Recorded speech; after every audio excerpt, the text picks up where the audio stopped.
নমস্কাৰ ছাত্ৰ-ছাত্ৰীসকল, তোমালোকৰ তৃতীয় শ্ৰেণীৰ সংস্কৃত বিষয়ৰ এটি নতুন ভিডিঅ'লৈ তোমালোক সকলোকে স্বাগতম জনাইছোঁ।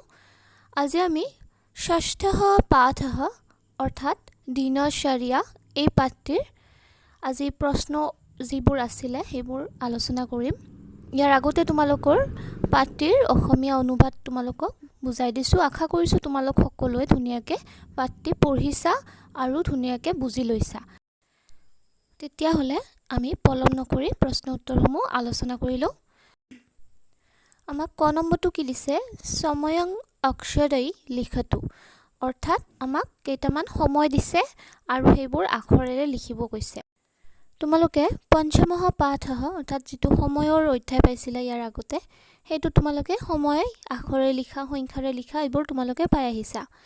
এতিয়া তোমালোকৰ কাৰণে এইটো সহজ হ'ব, হয়নে? তো প্ৰথমটো আমাক কি দিছে? সংখ্যাটো 5, অৰ্থাৎ আমি এইটো অসমীয়াত কি কওঁ? 5 বজা বুলি কওঁ, আৰু সংস্কৃতত এইটো কি হ'ব? পঞ্চবাদনম। তাৰপিছত দ্বিতীয়টো চোৱা, দ্বিতীয়টো কি দিছে? 5:15 গৈছে, অৰ্থাৎ এইটো সংস্কৃতত কি হ'ব? সপাদ পঞ্চবাদনম। আৰু যদি এইটোত 5ৰ সলনি বেলেগ হ'লে হয়, 2, 4 বা যিকোনো সংখ্যা যদি থাকিলে হয়, বা 6:15 হ'লে হয়, তেতিয়া কি হ'লে হয়? সপাদ ষটবাদনম। অৰ্থাৎ যিকোনো সংখ্যা তাৰপিছত যদি 15 মিনিট গুচি যায়, তেতিয়াহ'লে সেইটো সদায় সপাদ হৈ যায়। ইয়াতে 5 বজাৰ কাৰণে 5:15 যোৱাৰ কাৰণে সপাদ পঞ্চবাদনম হৈছে। এতিয়া তাৰপিছতো চোৱা, 5:30 গৈছে, এইটো সাৰ্ধ পঞ্চবাদনম। অৰ্থাৎ আগৰটোত যেনেকৈ 15 মিনিট গ'লে সপাদ হৈছিলে, এইটোত কি হ'ব? সাৰ্ধ হ'ব। 30 মিনিট গ'লে সাৰ্ধ হ'ব। যদি ইয়াতে 6:30 হ'লে হয়, তেতিয়া সাৰ্ধ ষটবাদনম এনেকুৱা হ'লে হয়। তাৰপিছতো চোৱা, 5:45, 5:45 গৈছে, বা আমি এনেকৈও ক'ব পাৰোঁ যে 6:15 বাকী আছে। এইটো সংস্কৃতত কেনেকৈ কয়? পাদোন ষটবাদনম। ইয়াৰ আগতে আমি যেনেকৈ পালোঁ, 15 মিনিট গ'লে সপাদ, 30 মিনিট গ'লে সাৰ্ধ, আৰু যদি 15 মিনিট বাকী থাকে বা 6টা বাজিব বা 7টা বাজিব, তেতিয়াহ'লে আগত কি হয়? পাদোন, আৰু ইয়াতে 6:15 বাকী থকাৰ কাৰণে কি হৈছে? পাদোন ষটবাদনম। বুজি পাইছা? এতিয়া শেষৰটো চোৱা, 6 বাজিছে, আৰু এইটোক সংস্কৃতত কি কোৱা হ'ব? ষটবাদনম। বুজি পাইছা? খ নম্বৰ প্ৰশ্নটো চোৱা, কি দিছে? সুমেশস্য দিনচৰ্যা লিখতু, অৰ্থাৎ সুমেশে তাৰ দিনত কি কি কাম কাজ কৰে সেইখিনি আমাক লিখিব দিছে। খালী ঠাই দিছে আমাক। প্ৰথমটো কি দিছে? সুমেশঃ পঞ্চবাদনে দেশ, অৰ্থাৎ সুমেশে 5 বজাত কি কৰে? আমাৰ পাঠটোত কি পাইছিলোঁ? সুমেশে 5 বজাত উঠে, হয়নে? তো আমাৰ খালী ঠাইখিনিত কি হ'ব? সুমেশঃ পঞ্চবাদনে উত্তিষ্ঠতি।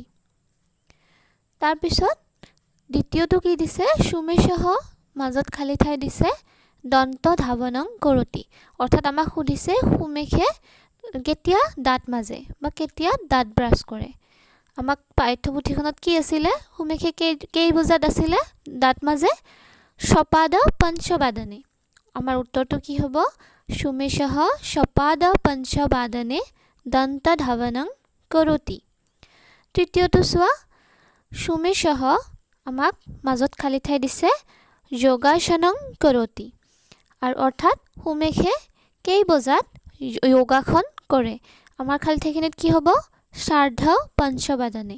আমি পাঠটোত পাইছিলোঁ ন, সুমেশে সাৰ্ধ পঞ্চবাদনে, অৰ্থাৎ কি হয়? 5:30 যোগাসন কৰিছিলে। তাৰপিছতো চোৱা, সুমেশঃ খালী ঠাই দিছে, তাৰপিছত আমাক একো দিয়া নাই, আমি নিজে নিজে লিখিব লাগিব। কেইটামান বাক্য আমি লিখিলে হ'ল, বা মই লিখিছোঁ কি? সুমেশঃ সাৰ্ধ ষটবাদনে গৃহপাঠং লিখতি পঠতি চ, অৰ্থাৎ সুমেশে কি কৰিছিলে? সাৰ্ধ ষটবাদনে মানে কি আছিলে? 6:30 গৈছে, অৰ্থাৎ সুমেশে 6:30 তাৰ গৃহকাৰ্য আৰু লিখিছিলে আৰু পঢ়িছিলে। তাৰপিছতটো কি হ'ব সুমেশহ ডেছ আৰু আমাক দিয়া নাই, আমি নিজৰ ইচ্ছামতে কেইটামান বাক্য লিখিব দিছে। তাৰপিছতো আমাক এটা দিছে, মই কি লিখিছোঁ চোৱা, সুমেশহ পাদন ষটবাদনে স্নানং কৰতি। অৰ্থাৎ সুমেশে পাদন ষটবাদনে মানে কি আছিলে, আমাৰ 6 বাজিব 15 মিনিট বাকী আছে, সেইকাৰণে এইটো কি হৈছে পাদন ষটবাদনে স্নানং কৰতি। অৰ্থাৎ সুমেশে 6 বাজিব 15 মিনিট বাকী থাকোঁতে গা ধুইছিলে। তাৰপিছত সুমেশহ ডেছ, মই কি লিখিছোঁ, সুমেশহ অষ্টবাদনে অল্পাহাৰং কৰতি বিদ্যালয়ং স গচ্ছতি। অৰ্থাৎ সুমেশে 8 বজাত অল্প আহাৰ কৰে আৰু বিদ্যালয়লৈ যায়। গ নম্বৰ প্ৰশ্নটো কি দিছে চোৱা, ভৱতঃ ভৱত্যা দিনচৰ্যা লিখতু। অৰ্থাৎ ভৱতঃ পুংলিংগত সুধিছে আৰু ভৱত্যা হ'লে স্ত্ৰীলিংগ।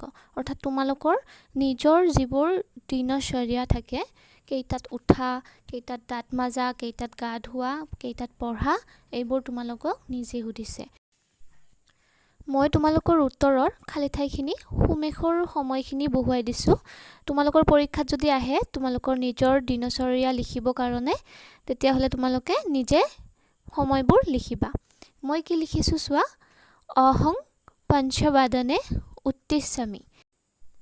অৰ্থাৎ অহং মানে কি, মই 5 বজাত উঠোঁ। তোমালোকে যেতিয়া উঠা তোমালোকে নিজৰ সময়টো বহুৱাই দিবা। এতিয়া দ্বিতীয়টোত কি দিছে, ডেছ দন্ত ধাৱনং কৰোমি। অৰ্থাৎ কেইটাত দাঁত মাজা সেইটো লিখিব দিছে। সপাদ পঞ্চবাদনে দন্ত ধাৱনং কৰোমি।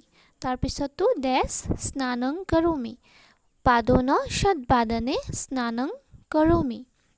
তাৰপিছতো কি দিছে, পঠামি।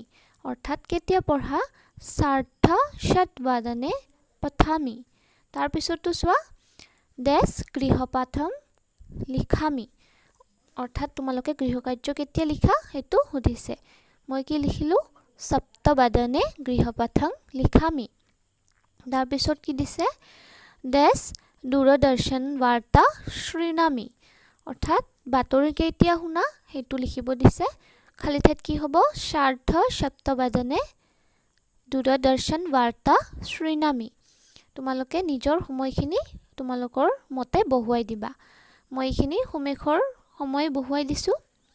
তাৰপিছত ঘ নম্বৰটো কি দিছে চোৱা, ঘ নম্বৰ পূৰ্ণ বাক্যেন উত্তৰাণি লিখতু। অৰ্থাৎ সম্পূৰ্ণ বাক্যত তোমাক প্ৰশ্ন দিছে, উত্তৰ লিখিব দিছে সম্পূৰ্ণ বাক্যত। প্ৰথম প্ৰশ্নটো কি দিছে চোৱা, সুমেশহ কদা দন্ত ধাৱনং কৰতি। আমাক সুধিছে সুমেশে কেতিয়া দাঁত মাজে, আৰু আমাৰ উত্তৰটো কি হ'ব, সুমেশহ সপাদ পঞ্চবাদনে দন্ত ধাৱনং কৰতি। তাৰপাছত দ্বিতীয় প্ৰশ্নটো চোৱা, সাৰ্ধ পঞ্চবাদনে ক যোগাসনং কৰতি। অৰ্থাৎ সাৰ্ধ পঞ্চবাদনে মানে কি আছিলে, আমাৰ 5:30 যোৱাত কোনে যোগাসন কৰিছিলে। উত্তৰটো কি হ'ব আমাৰ, সুমেশহ সাৰ্ধ পঞ্চবাদনে যোগাসনং কৰতি। অৰ্থাৎ সুমেশে 5:30 যোগাসন কৰিছিলে। এতিয়া তৃতীয় প্ৰশ্নটো চোৱা, সুমেশহ কদা স্নানং কৰতি। অৰ্থাৎ সুমেশে কেই বজাত গা ধুৱে। আমাৰ উত্তৰটো কি হ'ব, সুমেশহ পাদন ষটবাদনে স্নানং কৰতি। অৰ্থাৎ সুমেশে কেই বজাত, 5:45 যোৱাত বা 6:15 বাকী থাকোঁতে গা ধুৱে। এতিয়া তোমালোকৰ গোটেইখিনি প্ৰশ্ন উত্তৰ আলোচনা কৰা হৈ গ'ল। তোমালোকে ধুনীয়াকৈ এইখিনি ভিডিঅ'টো পজ কৰি পেলাই বহীত লিখি ল'বা আৰু মুখস্থ কৰিবা। এতিয়া আমি নেক্সট সপ্তমঃ পাঠः এই পাঠটি আলোচনা কৰিম। নমস্কাৰ।